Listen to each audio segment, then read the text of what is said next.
So not only are you trying to take them from their families and cause grief to their families, not only are you trying to wipe the culture, but anything that you don't like or does not conform to the image that you have, these children are what we call بالعربي صفر على الشمال, someone that doesn't count. And abuse and graves and murder was something that was on the table. It was an option and it was heavily exercised. But again, let's look at the legacy this left behind. I said that roughly the indigenous population now in the last census is about 5% of the population. However, they form 35% of unhomed or homeless people in Canada. So again, you see there's this disproportionate level of people going through challenges, and this comes from the generational difficulty. This comes from lack of the privilege that we have and the lack thereof that they have from what we got. And don't misunderstand me, as immigrants, as Muslims, as so on, we went through many challenges in the previous generations, and to this generation we continue to struggle with a lot of challenges with how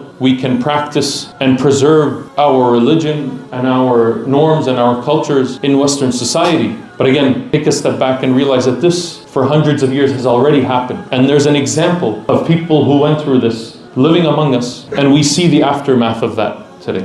Another statistic is about suicide rates. Suicide rates in indigenous population, in women in indigenous population, is 8 times higher than the national average. And the last statistic that I want to mention is that 54% of foster care is from indigenous families. Again, we're talking about, think of the generational problems that are caused by someone who went through these difficulties and challenges. This is a study of its own, is what happens to someone when they go through this difficulty, away from their family, taken from their family, what this gap that it builds, this lack of stability that it builds in that person, and how that affects their ability to be there for their family, their children, and so on. So again, it's not like one day we snap out of this and this is no longer happening and all the problems are solved, but there are challenges that continue generation after generation that have to be resolved because of these issues that have happened. As a closing remark, again, I want to remind us that this is not an issue that's far from us, it's an issue that's among us. This is any issue that we see injustice, we need to do something about. And as the Prophet ﷺ said, if we see مَنْ رَأَ مِنْكُمْ مُنْكَرًا, whoever sees something that is wrong or unjust or unfair, فَلْيُغَيِّرْهُ بِيَدِهِ, so let him change it with his hand, meaning take action. And if they can't, then with their tongue, they should say something about it, they should encourage others to do something about it.